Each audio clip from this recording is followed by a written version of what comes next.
Hello and welcome to LdEduTalk. We are so excited for our first show. I am Beth Powell, Director with the Reading Clinic. And hi, I'm Lynn Baldwin, a learning coach. And I'm Nancy Redding, a learning specialist. And Lynn's going to tell us a little bit about Nancy. Okay, our speaker today, our first guest, is Nancy Redding. She's been a member of the International Dyslexia Association for over 20 years. And she also joined the Northern California branch of the IDA, International Dyslexia Association, back in 2004. She's been president of that branch from 2007 to 2010. Currently, she works as a learning specialist at St. Francis High School in Mountain View, California. She also served as a learning specialist at a local community college, Anza College, and she's provided educational therapy in a number of settings in the Bay Area. Not only that, but Nancy is a co-author of a book with Dr. Marcia Henry. The book's titled Patterns for Success, and it's published by ProEd Publishers. And she's also served as an Orton-Gillingham trainer for teachers, both locally and nationally, and for parents and teachers. If you don't know about this, is a method that Nancy can say a little bit more about, but it works with children who have this problem of dyslexia. And also, Nancy's currently the Pacific Regional Representative for the International Dyslexia Association. So we're going to start. Nancy, I guess it's time for you to bring up your slides and get started with your presentation. Okay, let's talk about reading. Okay, well, Nancy brings up her slides. We're going to talk about how you can submit questions during the live broadcast. You can use Twitter and do hashtag LdEduTalk. And you can see this, let's grab that up real quick. So hashtag LdEduTalk via Twitter. And then once the broadcast is over, you can continue to submit questions via Twitter or via info@ldedutalk.org. We do have some questions that were submitted ahead of time before the broadcast, so we'll be answering those, but we're really looking forward to seeing some questions via Twitter as well. All right, we're going to turn it over to Nancy. Thank you. All righty. So let's talk a little bit about debunking myths about reading. There are lots of ideas out there about reading, and I'd like to kind of set the record straight on a few of them. Okay. First of all, reading is a natural process. Actually, we have no reading area of the brain. We have a vision area. We have a speech area. But reading is actually a result of many of the areas of the brain interacting. We have an area for hearing sounds. There's another area for recognizing printed words.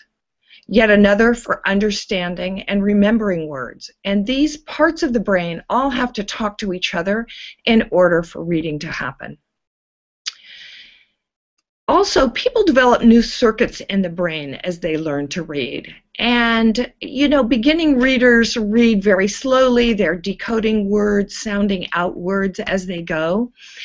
And most of us develop in a very kind of general way, sort of a shortcut, so that we can automatically read words after a certain amount of time.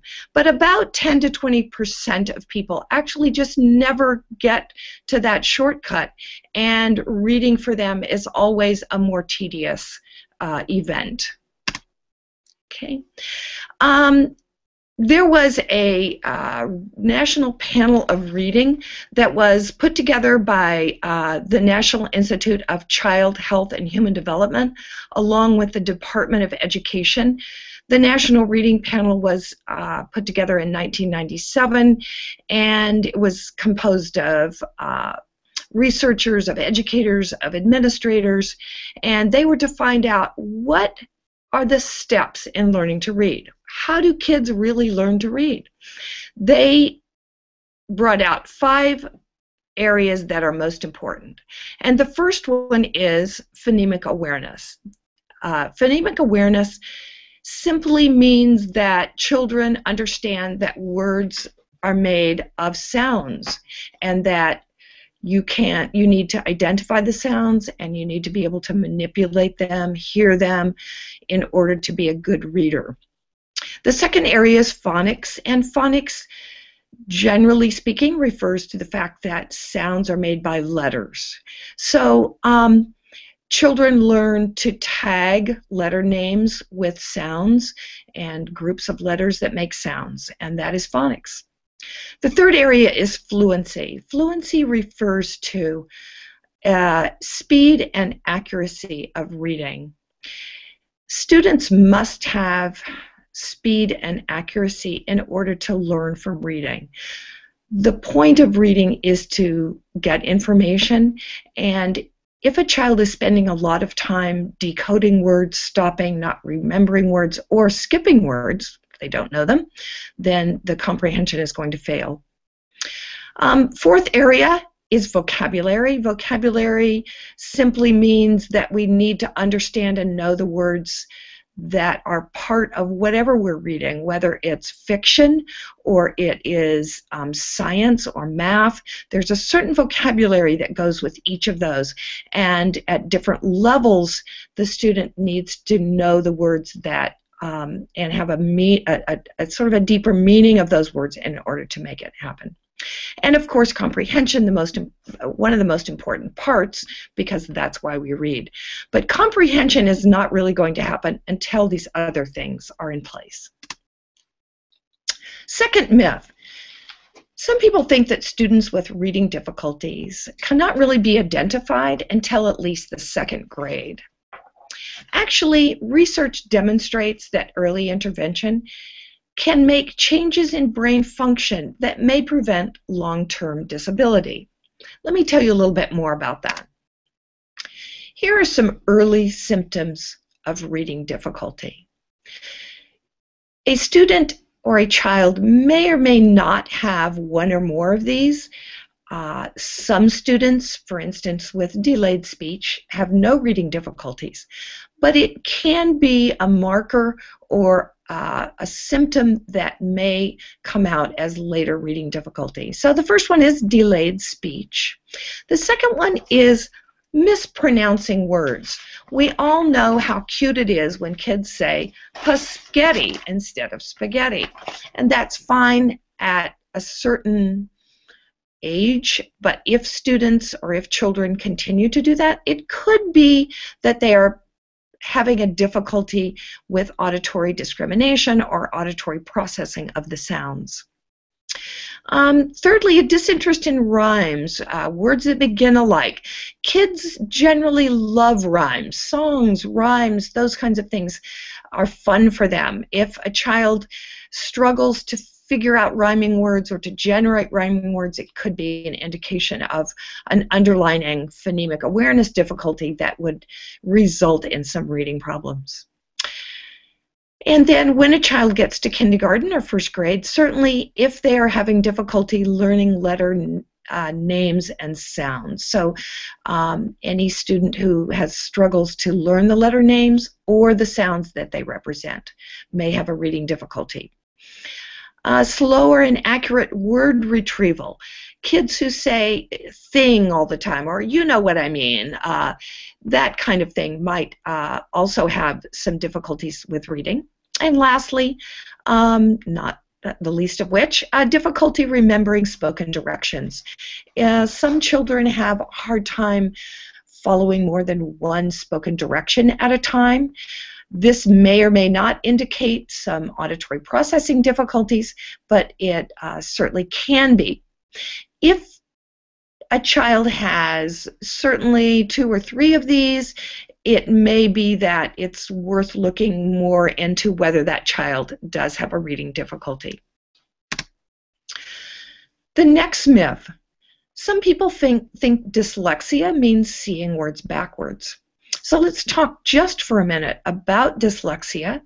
Dyslexia is a reading disability that is centered in the brain and just simply refers to difficulty in reading or spelling. I'm going to talk a little bit more about it later, but it is a term that is used both in U.S. law as well as many state laws as a kind of language-based learning disability. Again, some people think dyslexia means seeing words backwards. Actually, the majority of reading difficulties are phonologically based. They are an inability to hear and manipulate sounds within words. Let's talk just a little bit more about dyslexia. As I said, it originates in the brain. Everybody has a different brain. Just like we all have different faces, we all have different brains. And everybody's brain has certain strengths and certain weaknesses or areas of concern. A brain that, for a dyslexic person, might have this slower means of learning language, of learning reading and spelling. Dyslexia is usually characterized by slow or inaccurate reading, and generally affects spelling. Usually always affects spelling and reading, but it can also even go into the math area. And even kids who are good at math, if they have some dyslexia, they may be good at calculation, but then when it comes to word problems, of course, word problems are really reading, and that's where they might have even more trouble. Dyslexia is caused by underlying deficits in phonological processing. Phonological processing is processing the sounds that make up language. We also find that many of these kids have difficulty with rapid naming. That's where that word retrieval comes in. Students who do not rapidly process sounds, process names, can't come up with things, this often comes out in slow reading as well. Dyslexia may result in reading comprehension problems. That really is secondary to the fact that the main problem is in decoding unfamiliar words. If you are a student in 4th, 5th, 6th grade, high school, and think of reading a text, you have to stop and decode words all the time. If that's the case, of course, you're going to really struggle with the comprehension because you're losing the comprehension as you keep stopping to decode words, or if your reading is slow or inaccurate. Dyslexia does not include emotional difficulties. People with dyslexia have no particular emotional difficulties, but of course they can have secondary emotional difficulties brought on by the frustration and failures that they are experiencing in school. So those are some myths about reading, and our goal in the United States, of course, is all children reading. With early identification and remediation, many reading problems can be avoided. We find that if students in kindergarten, 1st grade, 2nd grade are given some extra instruction, maybe instruction that is systematic, explicit, multisensory, that down the line they kind of later reading problems can be avoided. A goal of International Dyslexia Association is, and it should be for all of us, is to have all primary teachers, reading specialists, and special education teachers to know how to use research-based structure, explicit instruction to teach decoding skills to all children. Some names you may have heard of are Orton-Gillingham and Slingerland. There are many programs that are structured, sequential, and multisensory, and we have found that those are excellent programs for really teaching all children how to read.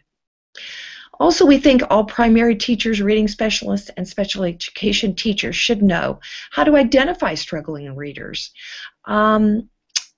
If they don't know how to identify them, then these children are being pushed along and not getting the intervention they need.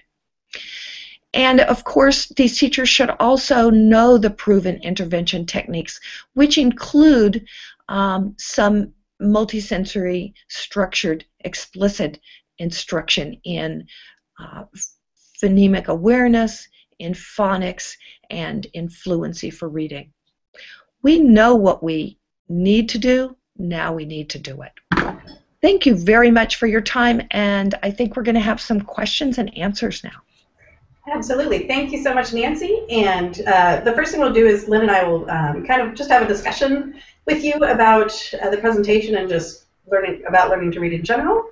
And we'll also be accepting questions through Twitter at #LdEduTalk. So we're looking forward to those. But so first, Lynn and I will discuss with Nancy, and then we'll also ask the questions that were submitted ahead of time. Great. Sounds good. All right. Thank you so much. So I guess my first question for you is, could you share a story of just a successful intervention that you had with a child, sort of your favorite story? You know, many years ago when I first started using Orton-Gillingham techniques to teach reading, I remember working in a grammar school with a boy. I think I worked with him 6th, 7th, and 8th grade.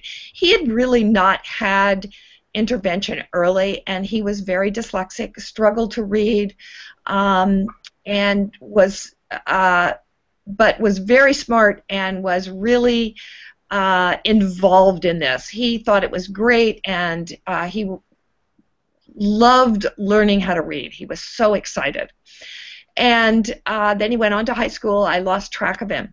And about, must have been 10 years later, I got a phone call from his mom, who figured out how to find me, and he wanted a recommendation because he was applying to graduate school. And I thought, oh my gosh, this is a kid who really took to heart what we learned, and he also learned, of course, good accommodation skills along the way and good things to help himself, but he was very successful, and it was just a great story. It was one of my first students, so it made me feel so good that he had done so well. Oh, that's great. So I'll have a follow-on question, sort of the opposite side of the coin, though, Nancy. What's your pet peeve when it comes to working with, say, schools or teachers in terms of identifying or helping students with reading difficulties like dyslexia? Oh, I could name several. I think probably the biggest one is, well, there's two I'm going to mention. One is that when a child is in the 1st or 2nd grade or even 3rd grade, and the teachers are still telling the parents, well, you know, this is developmental, even though he's not reading, I wouldn't worry too much yet. I would just kind of let him go. And that is just not a good idea. It doesn't take a rocket scientist to know that if a child in 1st and 2nd grade is not picking up on letter sounds and not beginning to read, that some good intervention is needed. Yeah.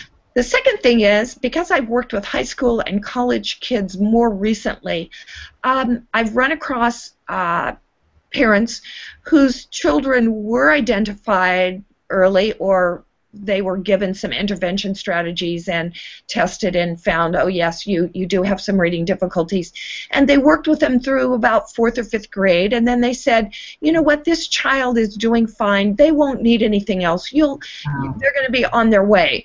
And what happens is, as the child gets older, as the reading demands get more, as the words are bigger, the vocabulary is bigger, there's more vocabulary in their class work for, say, history or government or math, they really struggle, and the parents tell me, oh, well, we were told this child will not need anything else, and you're like, no, this is probably the way their brain is wired, and along the way they're going to hit roadblocks, and they will need probably accommodations or intervention or good strategies for maintaining that level of work. Okay, so one is, it's not a developmental delay, so waiting around till 2nd or 3rd grade is going to help. That's what I hear you saying. And then secondly, they continue to need help beyond even if they've had early intervention training, right? Absolutely. I think those would be the two things. A person with dyslexia, and it is a spectrum, of course. There are some people with only mild issues. There are some that really, even with good intervention, struggle to learn to read. But I think this is the way a person's brain generally is wired. Not that it can't change somewhat, but those tendencies are probably going to be with them through life. Okay. For most people. Mm-hmm. And then to kind of flip the coin back, how about if you had one wish to sort of change how reading instruction is implemented, what would that be? Well, my wish would be that all pre-service teachers in our graduate programs, for if they're learning to be primary teachers or reading specialists or certainly learning disability people or special education teachers, that they learn how to identify children with reading difficulties, including dyslexia, and how to teach these kids how to read. I don't think our primary teachers are taught how kids acquire reading. Many of them do not know a lot about phonemic awareness. They don't dwell on phonics or the structure of English language in order to help kids learn. They are really not taught multisensory structured reading approaches. So my wish would be that all teachers, pre-service teachers, could have that. And then secondly, that we would go in and do some in-service with teachers who are in schools. So I will mention that International Dyslexia Association has been implementing a program where it is certifying college programs, both undergraduate and graduate, that they feel incorporates these principles in their teacher instruction, that they do. There are certain standards that IDA has put out that they think teachers should have. Mm-hmm. So there are about 9 or 10 programs across the country that were certified in this first wave of certification. IDA is doing that again now. And they are moving to actually having individual teachers be certified that they have learned proper reading instruction, the research and based reading instruction, how to identify children with reading difficulties and what kinds of interventions to use. Terrific. So they're moving to that. That will be coming, you know, down the pipe in a few years, we hope. I just want to put this up and show people a couple times during the talk. This is the IDA website, the national website, and I just really want to stress this is the place to start. If you're a parent looking for answers, that's where to go, interdys.org. So I want to make sure we really emphasize that throughout our broadcast today. And I'm going to hop in on that. So Nancy, for parents that are concerned about their kids reading, but they're sort of feeling like, well, this can't be dyslexia, or, ooh, I don't want to think about if this is dyslexia, what do you recommend for them where it's, because kids can be struggling with reading and not have dyslexia, so what is the kind of the purpose there?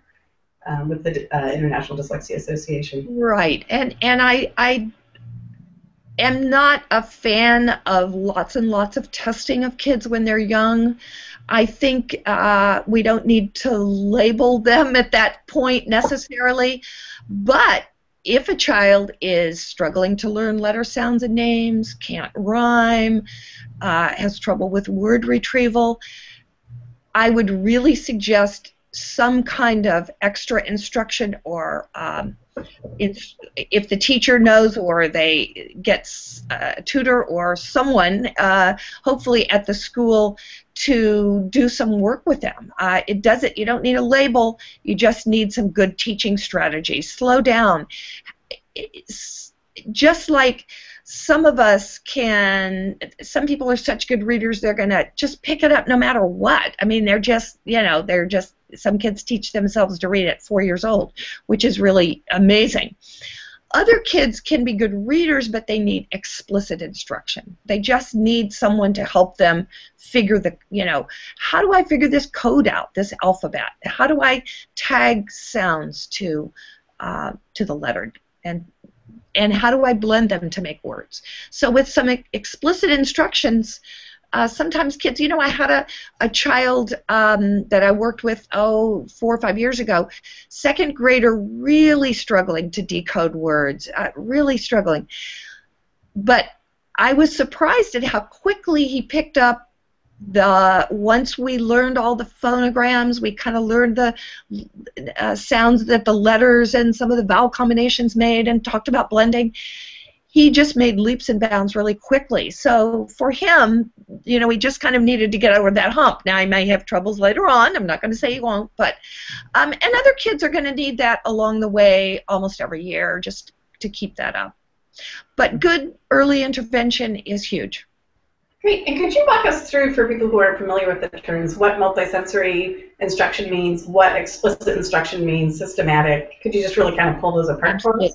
Yep. It's a good thought. So we learn through auditory, through visual, and through kinesthetic means. Okay, those are three senses that we have that really help us with learning. Multisensory means that you are always trying to pair these.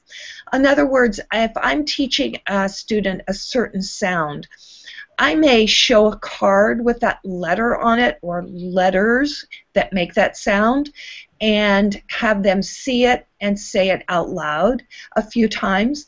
And that pairs the visual seeing it with the auditory saying it.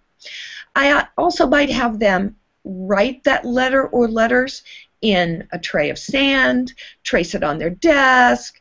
If they're sitting on a rug and they're in kindergarten, we might write big on the rug, so that you're actually even then putting in some kinesthetic. You're putting in some tactile kinesthetic. They're practicing writing the letter as they are saying the sound and looking at the word. Auditorily, I might say a sound, ask a child to write the letter or letters that makes that sound, or to draw it in the air and to say it. So, and then I would reinforce it by showing them the card with the name on it. So the idea is that you're multisensory, is that you're always, and you can do that with letter names and sounds, you can do that with syllables, you can do that with Greek roots. At every level you can be multisensory teaching kids reading components. Systematic means that there is a certain method, there's a certain progression of sounds, rules, syllables, morphemes, which are just mean meaningful word parts like prefixes and suffixes and roots, that can be taught, and you want to kind of follow a systematic method of teaching them. Explicit means you just teach it. You don't expect that they're going to learn it by osmosis. So have I covered them? Multisensory, structured, explicit. Yeah. That help? Yeah. And I think I just want to comment that in a way, these multisensory methods started being developed going back, what, 30, 40 years ago, and the neuroscience... 60 years ago. 50 years ago, proving, the neuroscience is saying that they were ahead of the time. We know multisensory is important, not just for reading, but all kinds of instruction. And you know, people were questioning why we need multisensory. We know from the neuroscience it's so key to all kinds of learning, and it's critical with reading difficulties like dyslexia. Right, and Guinevere Eden, who is a research scientist at Georgetown University, has actually shown through her research and through fMRIs where they're looking at children's brains as they read, that through a lot of really good multisensory intervention early on, children's brains, actually you can see that the patterns that the brains follow when they're learning to read do get more efficient, and the kinds of areas that good readers use light up more after this kind of intervention than they do for children who are struggling to learn to read. And yes, as early as the 1930s, there were scientists who realized that multisensory approaches were helping kids learn to read.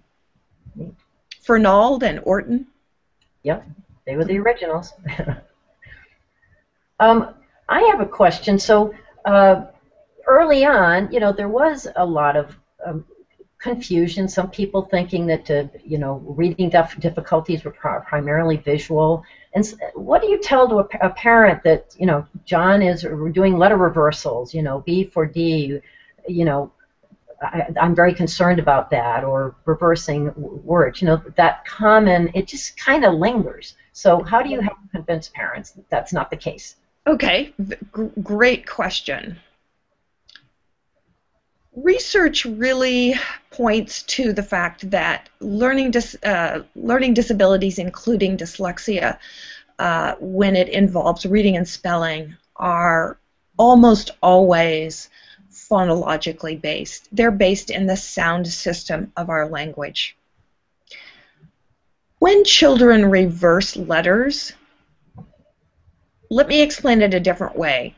Children who have these difficulties have a hard time pairing the sound of a letter with what the letter looks like. So when you get something like a B and D, where the letters do look so much alike, it's not a matter of the child seeing it backwards or reversing it, but not being sure which sound matches which letter, so that when the letters look similar, the student might guess the wrong sound. Okay? So again, it is phonologically based, generally not visually based.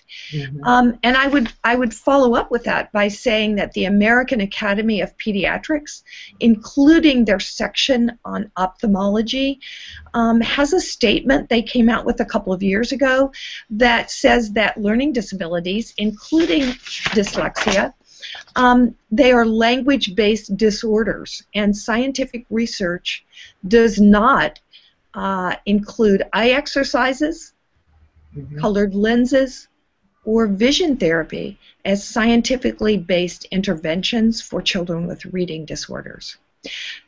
Now, I know that there is a small percentage of kids for whom these help, and I go for it.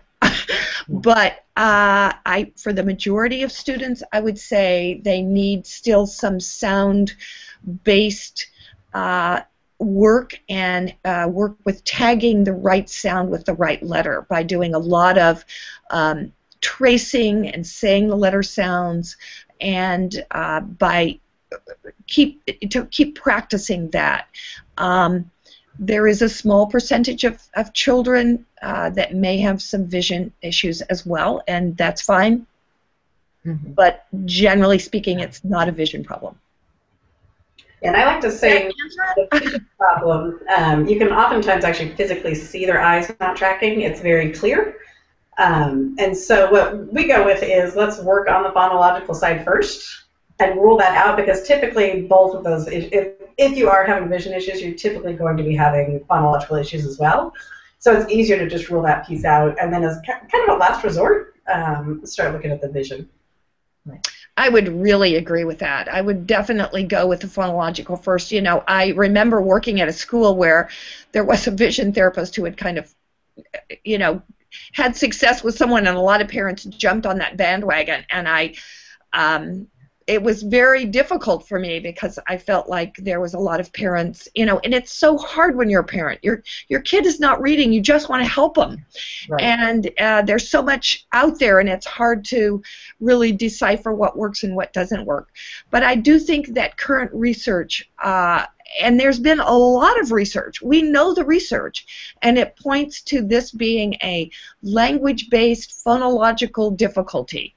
And almost all reading issues really come down to that. So that's where I would go first as well. So again, related to that, Nancy, what would you tell a teacher, because I've heard this sometimes, that tells a parent, well, you know, Jimmy's so bright, he'll figure it out. You know, if you're bright enough, you can't get dyslexia. I mean, that's a myth too, right? That is a myth, and I do think we hear that a lot. This is what I would say. First of all, I want to make it clear that the dyslexic brain has nothing to do with how intelligent a person is. Reading does not equal intelligence. We read for knowledge, and people who are very intelligent love knowing lots of things. But we often primarily get this knowledge through reading. So if you are a person that struggles with reading, you're going to limit the amount of knowledge that you're getting because reading is difficult for you. I know that there are scientists who say that children who are dyslexic and adults who are dyslexic people really spend about 5 times as much energy when they read as a normal reader. We haven't figured out who normal is, but people who read normally say. Therefore, I know parents, if a kid says, oh, I just get such a headache reading, or it makes me tired, I want to fall asleep, they're not kidding you. It does, because the brain power is 5 times the amount that it would take a normal reader to read. So you can't say that if a child is really smart, they're going to pick up reading. They may be really smart, but if their brain is not wired in such a way that they're going to really be able to tag sound and letter, if they're not going to be able to move along in reading, good intervention will definitely help them. Mm-hmm. And I want to bring something else out, because I do work with older students.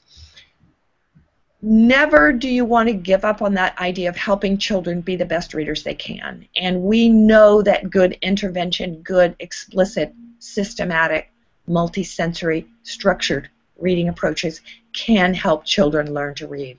And for many adults, the only thing, if they've had good intervention, they've had good instruction, maybe the only thing kind of left over is that they are slow readers, and that's where extended time comes in. Yeah.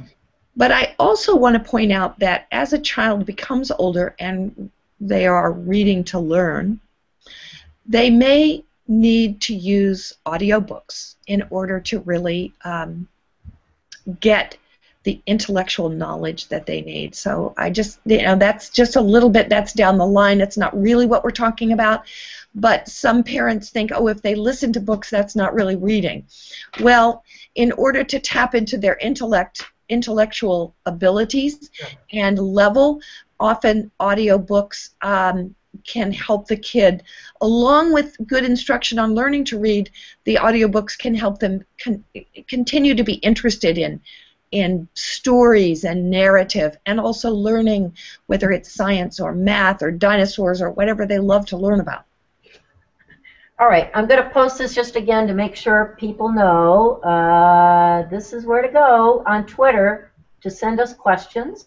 So I just want to keep reminding people what they need to do. Okay, Beth, what do we have in the way of questions? Sorry, and even if you're not watching this live, you're able to post to Twitter and we'll still answer the questions. So if you're catching this after the live broadcast, we'll be happy to answer those via comments. And so that actually, so what Nancy was just talking about with the fear of having kids listening to audiobooks and that that's not really reading, so they should be reading, it brought up one of my pet peeves that I'd love to hear your take on. And it's the idea that kids learn how to read by being read to. So we hear so many times, well, everyone just said I just need to read to my kid and they'll know how to read, and why am I here now? I read to them.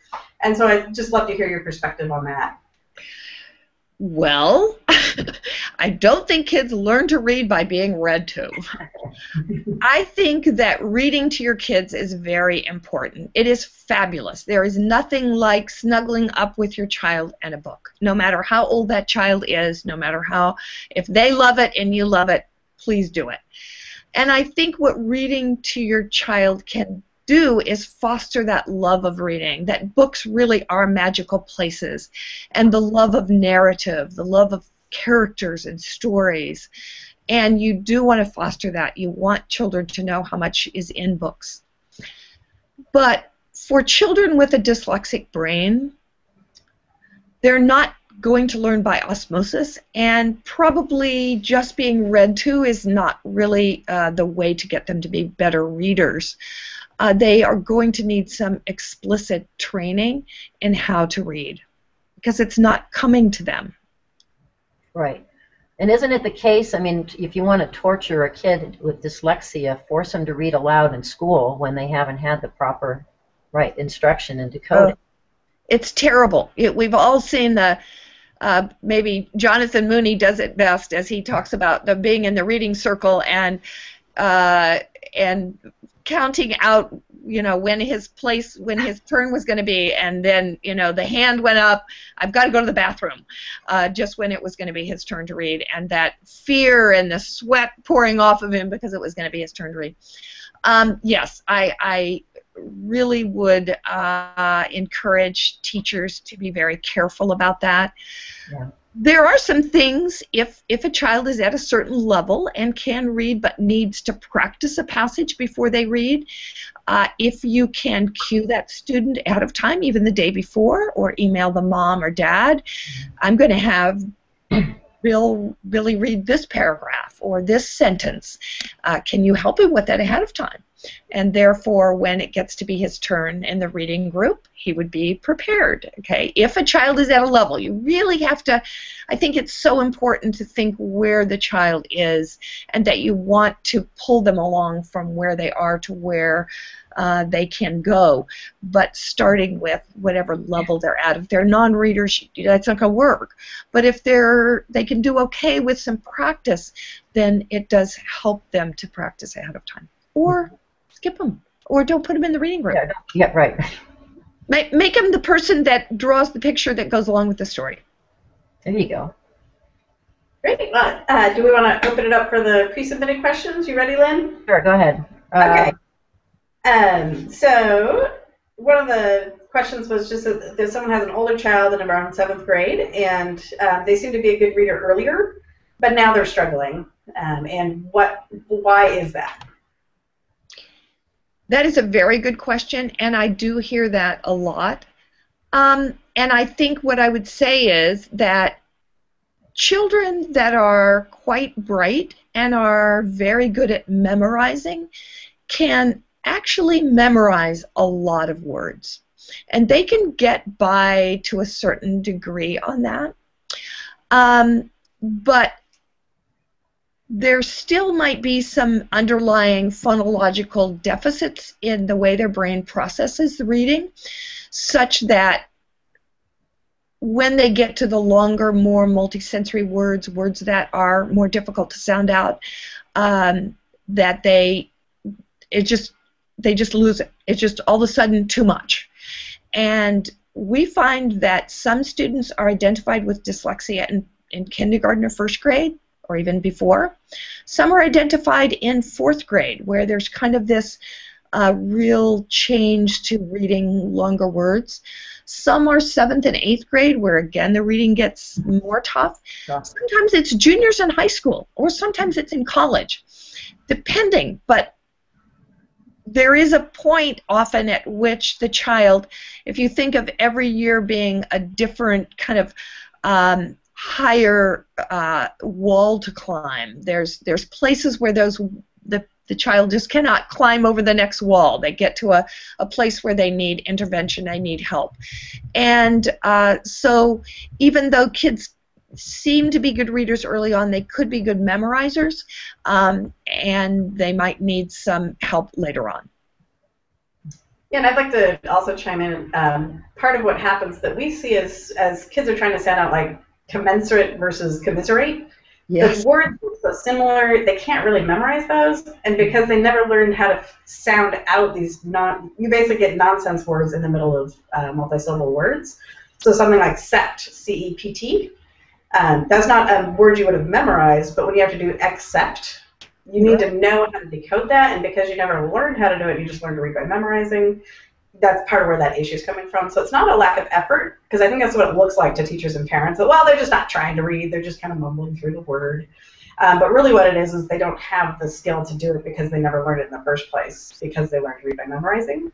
One of the great ways parents of younger students can figure out if this is happening, if they're concerned, that their kids are just learning to read by memorizing, just give them some nonsense words to read. And so that you know they've never seen it. So something like T-I-C-E.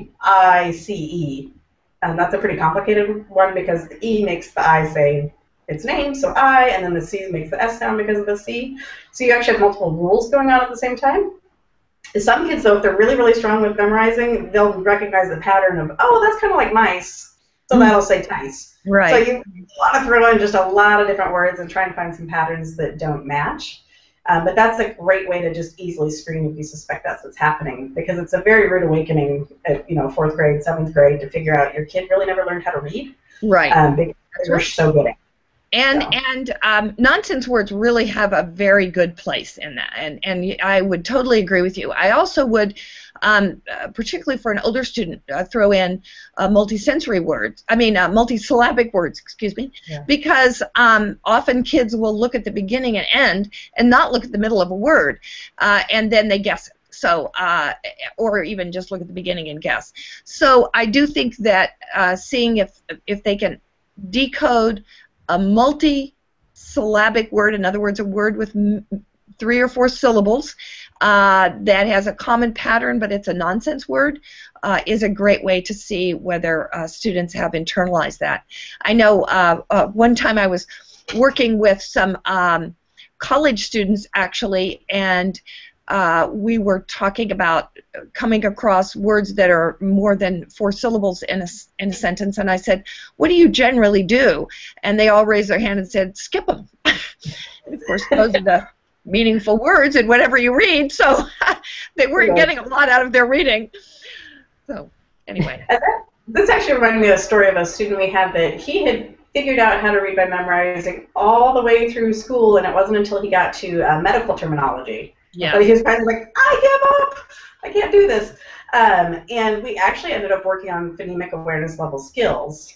And so we were literally going back to P says, and you can feel that in your mouth, what it feels like. And so I just realized we didn't talk that much about phonemic awareness, and I'd love to hear just kind of a little bit more explanation of, because this really all ties together. The multisyllable level issues can go all the way back down to a skill that you learn from 4 years old to 6 years old of phonemic awareness. So I'd love to hear you just kind of give us a little more information on that. Yeah, phonemic awareness, researchers have really found that phonemic awareness is the skill most closely tied with good readers. And what does phonemic awareness mean? It really means that the child or adult is understanding that words are made of sounds. Words are made of sounds, and they're able to pick out the sounds in a word. So if I have a word like ship, I have 4 letters, but really only 3 sounds. Sh, I, p, ship. So I want to make sure that students understand that's what phonemic awareness is. And I might change the SH to a CH. Can the child then change it and say chip? Okay. So it's, and then can I change the middle sound? Can I change ship? If I take that I out and put an O in, shop. So there's manipulating sounds. For a young child, we first start out with rhyming. Kids understand, and usually they love to rhyme. Silly rhymes. They don't even have to be real words, but do these words rhyme is one part, identifying rhyming words, and the other is generating rhyming words. So those would be 2 things. Another would be segmenting, and that is a skill that you need when you're going to spell. You need to take the word, for instance, ship, and be able to take the sounds apart. Sh, I, p, and then put them back together, ship. Blending, and that is where a child sees different sounds and is able to blend them together. So we might have cards, or on the board there might be some sounds there. Maybe it's the SH for the sh, an I, and a P, and the child has to blend them together to make the word ship. And then maybe you could show a picture of a ship on the ocean. So phonemic awareness is, and phonemic awareness, I'm actually tying them to phonics right now, and I probably shouldn't be, because phonemic awareness is generally done at the beginning with no letters involved. It's only sounds. Can you segment and blend sounds? If I say sh, I, p, can the child say ship? Okay. If I say blast, can the child say, which would be segmenting, b, u, a, s, t. Can the child tell me all those sounds? Or opposite, blending. If I say to a child, b, u, a, s, t, and that's kind of a hard one, can they come up with the word blast? So I did not mean to bring those letters in. That would be the next skill and would kind of go with phonics. Phonemic awareness, just understanding the sounds that go into our language and being able to manipulate them. Right, and I set you up because I accidentally put the letters in there as well. And so a critical piece for a lot of the preschools, when they're working on phonemic awareness, they think of that as teaching the alphabet, and it's before we even think about letters. And so it's getting the writing games. And another piece you can do it with is just font. What does that say? Elephant. It could be tracking the number of sounds in a sentence. And so this is something that happens at preschool, and so this level of activity, if the child's struggling with it, you can pretty much assume they're going to have issues with reading, because with reading now we're mapping sounds and symbols together. So if without any letters you say b, a, t, and the kid can't say bat, once we put letters in there and they have to map the sounds to the letters and blend, it's just difficult. So it's unfortunate that there hasn't been more efforts focused at the phonemic awareness level, and so that is actually really key to have younger children to really focus on that. And going back to, Nancy, your slides where you showed the National Reading Panel, I mean, it distinguishes, it's clearly phonemic awareness is different from phonics, and yet we all know that a lot of teachers, not just preschool teachers, they're kind of blending those two together. They don't understand the distinction and how it's important to teach phonemic awareness separate from phonics. Right. I would agree, Lynn. That's a really good point. And I think that we feel like students at about 4 years old should be able to segment and blend syllable at the syllable level, okay, like your elephant. And it could be a fun rhyming game, you know, what animal am I saying, you know, elephant, you know, alligator, and let the kids practice that. And then at about 5, students should be able to segment and blend by phoneme, by individual sound. But I would agree, and it's very different from phonics. Yeah, okay. And because we speak in syllables, we really don't speak in phonemes, and that's the distinction. Yes. That's why it's so tough. It's such a cognitive leap there. Yeah, and it's also different. I have parents say, oh, well, my kid speaks really clearly. And it's like, oh, it's slightly different from that. It's being able to piece it apart and put it back together. And when we speak, we overlap sounds. So, you know, you don't need to be able to, I don't separate sounds when I talk. But when you read, you have to really know all those sounds that make up the words. Yeah. And so we've got another question. And that is holding my child back a good idea? So they're in 2nd grade and they're having issues with reading. Should I hold them back? Generally speaking, I would never hold a child back for reading issues. If a child is altogether immature and there's lots of different things going on, this might be an option to talk about. But for a child to sit in the classroom again is probably not going to help them. They didn't learn it the first time, and it probably means the methods that are being taught are not the methods that are working for that child. So I would suggest that instead they try for some good intervention, some good Tier 2 or Tier 3 kinds of intervention where the child is actually getting some explicit instruction in reading. A much better idea.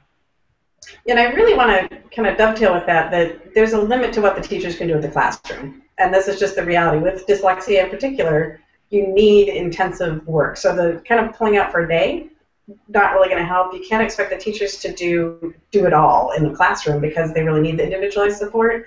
And so that's where the idea of holding back can be, they're essentially going to be in the same setting they were before, so it's not really going to help.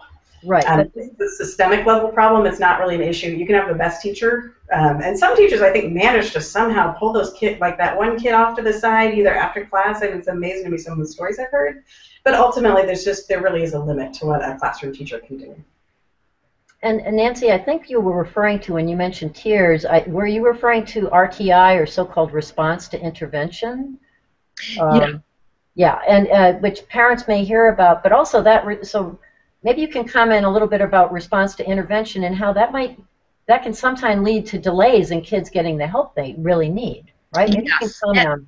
I'm not an expert in response to intervention because but I will say some things and you add on if you want. Sure. A while ago, rather than just having kids be tested as soon as they're having difficulties, we've instituted in the public schools a response to intervention, and there are 3 tiers. So if a child is struggling, the first tier would be staying in the classroom, having some just repeats of some lessons and maybe some more help. And then beyond that, tier 2 and tier 3 are more intensive intervention for the child. Yeah. And you're right, some schools are using that as a way to put off doing any testing of children, and that's not really what it was designed for, but because the schools are so pressed to do testing and they're so backed up, they do often use that and say, well, we're doing some intervention, we need to wait this long to see if it helps. I think there's a place for that. I think it's good, but I think there's a point at which parents need to probably say, we need some more testing. I need to know what my strengths and my child's strengths and areas of concern are, so that we can more completely address the issues that he or she needs. I'm glad you brought that up, because it's an important thing that parents, especially if their kid has a problem, sometimes it causes delay, even though the intent is quite noble, if you will. Yes. RTI. Yeah. Right. Okay. Well, we are coming up on time. I just want to try and summarize a little bit about what we've talked about. I think for teachers, really the message is please try and get some great training, and that the IDA definitely offers some great resources on that. For parents, if you are concerned, trust your instincts and really start thinking about how to get screenings done. You don't need to get a diagnosis at first. There's a lot of levels you can do to really explore what's going on with your child. And again, as they get older and you start to realize something's going on, there are interventions that are possible and accommodations to help them access their grade level information. I would kind of add about International Dyslexia Association. On the website, there are just the fact sheets, and there are many of them, and they are just excellent 1, 2, 3-page sheets about different things. What is the best teaching method for my child? How to find someone to do testing, etc. And I also would mention that all of the branches around the United States, and there are 41 of them, are involved in teacher training, in encouraging teachers to take training in the different multisensory structured reading approaches, and they often do offer scholarships for teachers that want to take that. We've had on our board many parents who maybe had teacher training or maybe didn't, but became so interested in dyslexia that they've gone on to do some training themselves. Let me show this one more time. Interdys.org, that's where you go, and they've got wonderful fact sheets. It's the place to go. Start with interdys.org. Great. Well, thank you so much, Nancy. And I just wanted to mention that LdEduTalk is sponsored by the Reading Clinic, and it is a community service project of ours. So we're very excited, and thank you so much for letting us launch this with you. Oh, it was my pleasure. Loved it. Great. And thank you all for joining us. Thank you. All right. Bye-bye. Thank you.